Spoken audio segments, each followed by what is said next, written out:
Rockstar po si PBBM mga kababayan, kasama ang kanyang mga loyalustay at yung mga natitira niyang Ensaymada vloggers mga kababayan. At in fairness, tuwang-tuwa sila. Eto mga Ensaymada vloggers at mga loyalista. Oh, na natitira. Na makita lang daw nila mga kababayan ang mga ngiwi, mga ngiti sa kanyang labi ni PBBM ay masaya na sila mga kababayan. Kaya inimbitahan sila ni BBM mga kababayan sa Palasyo Malacanang. At syempre, with all the pamasko para di umano pasalamatan. Pero isa lang ang hiling ni BBM mga kababayan. Oops, bawal ang selfie. Tama na ang selfie. Dahil tumanda na ako eh. Oh, sabi ni BBM. Dahil sakitin na daw siya mga kababayan. Lagi na daw siyang sinisipan. Oh, may sipon. Anton, bakit kaya laging sinisipon? Panoorin niyo pa mga kababayan, ha? O, tama na yung selfie. Upo muna kayo. Upo na kayo mga realistay. Nagtataka nga ako, kulang pa ba yung selfie natin? Para kailangan na ano. Ha? Selfie pa more. Kaya nga, ayoko na magpa-selfie dahil tumanda na ako eh. Kaya diba? Agree tayo mga kababayan, ano? Habang si VP Sara Duterte mga kababayan ay lalong bumublooming at gumaganda. Eto naman si BBM ay tila naaagnas na. Pansinin nyo ang skin ni PBBM mga kababayan. Diba? Kumulubot ng bigla. 2 years pa lang ang nagdaan. Kaya ayaw na magpa-selfie eh dahil tumanda na daw siya mga kababayan. Gamitin na lang niya yung mga dating picture natin. Yung mataba ka pa. Para kunwari mga bata-bata pa. Yung kayo, ako lang yung tumanda sa atin eh. Ano kasing pinaggagawa mo, BBM? Matulog ka ng maaga. Hindi kayo tumatanda, ako lang yung tumanda eh. Laging may sipon, laging may sipon. Ano kasing pinagsisingot mo dyan? Baka nakasingot ka ng mga alikabok. Nasira ang iyong nasal cavity. Nakakasira ba yung nasal cavity? Ewan na natin na. Kaya pala mga kababayan, kapag nagsasalita si BBM, hindi pwedeng walang ay nako. Hindi natin sinasabing komplikasyon yan ha, ng kung ano man ang kanyang ginagawa, pero may sipon si Andon. May sipon si BBM mga kababayan lagi.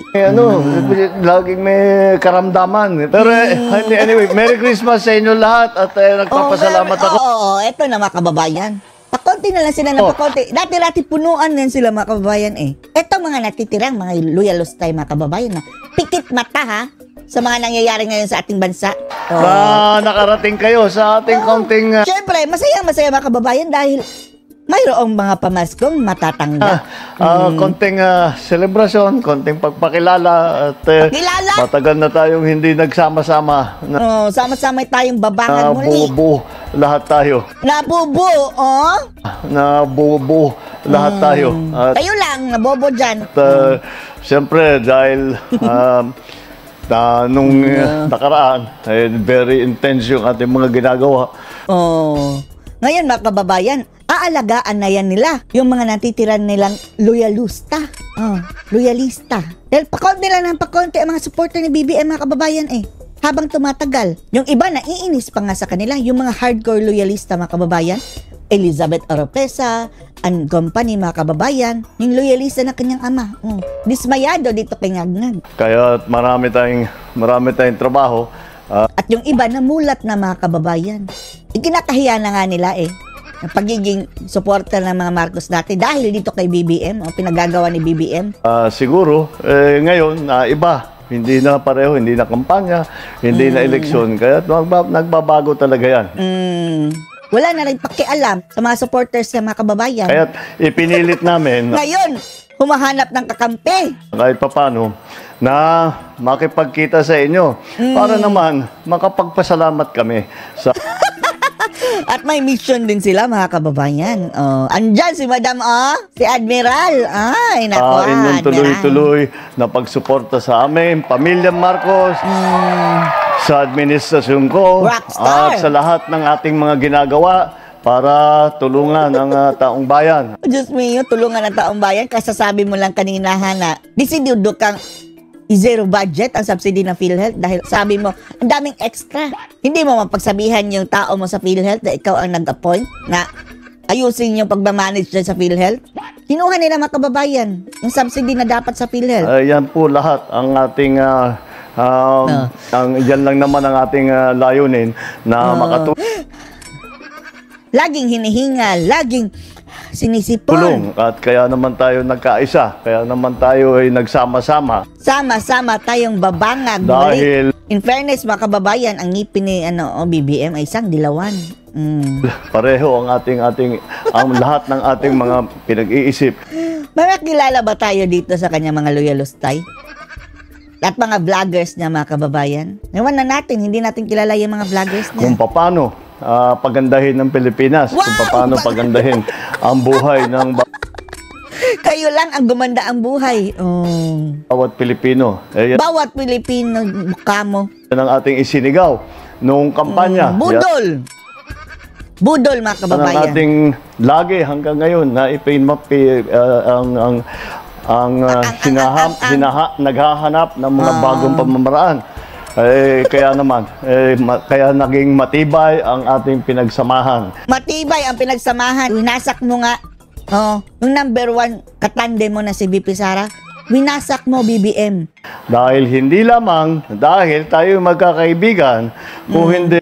Tayo rin ay magkaaway. Withdraw of support na tayo dito mga kababayan Matagal na. Dismayado tayo sa ating presidente. Tayo ay sama-samang babangag muli. may isang paniniwala. At yan yung nagkakaisa. Pagkakaisa. Patapos niya siraan ang kanyang solid south mga kababayan. Siya ang solid north. Pagkakaisa pa rin ang budol mo ngayon, BBM. Tamaan ka ng kidlat. Pagkakaisa sa mga dilawan, piklawan, mga loyalustay, mga pulahan, mga makakaliwa. Yan siguro. The same people, mga kababayan, ng mga anti-Duterte. Pero ang majority, sinira mo ang kanilang tiwala. At sa pagkakaisa na yan, ay pagagandahin natin ang Pilipinas. Ay nako, George. Pagagandahin ang Pilipinas. Ito mga pinagsasabi ni BBM, mga pantasya. Paano mo pagagandahin ang Pilipinas? Wala kang infrastructure. Puro ka ayuda. Puro kalustay. By the way, mga kababayan, nag-concert sila kahapon kasama ang mga artista.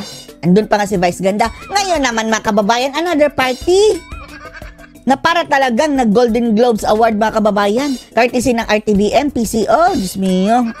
Millions and millions of pesos na naman, mga kababayan, matapos na sabihin, huwag munang maglustay dahil maraming nasalanta ng bagyo. Gandahin natin ang buhay at ang mga pag-asa at mga nakinabukasan. Ang mga loyalustay, mga kababayan, grabe yung palakpak. Gumanda ba ang buhay nyo? Malamang mga kababayan dahil malapit sila sa kaldero. Pero yung mga ordinaryong Pilipino, Smio, maawa ka BBM. Yung PhilHealth na lang sana kinanti mo ang pa. ating mga minamahal na kababayan. Kaya kahit yan ngayon ang ngayon ginagawa, nandito na po tayo sa Malacanang at andyan ka na, bumalik ka na. Pinalayas sa kayo dyan dati, di ba? Nakabalik ba kababayan at ngayon, inulit na naman ang kasaysayan. Kailangan nga talaga, dapat mapadalas kayo mapunta rito dahil... Sigawan ang mga loyalistay.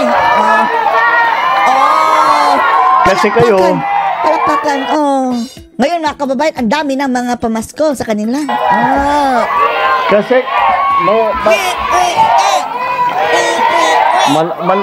malaki ang pananagutan ninyo o kayong naglagay sa akin dito. Pati kaming nabudol. Hindi lang sila, BBM, pati yung itong mga nabudol. Kailangan nandito kayo para tulungan ninyo ako. Mahirap-hirap itong trabaho.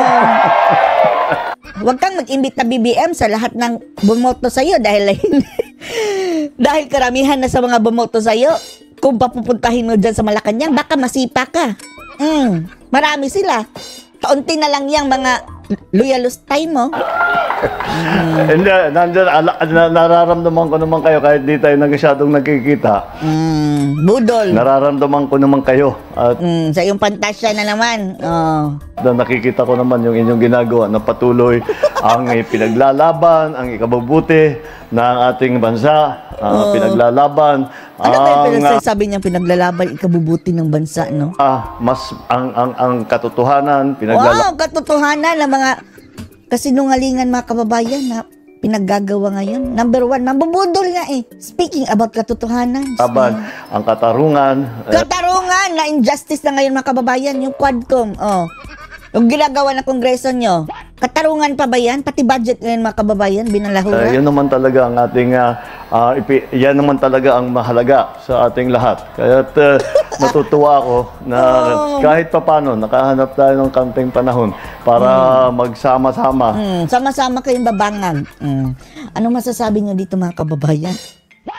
Sa sama-sama babangag nilang muli ng mga loyalistay.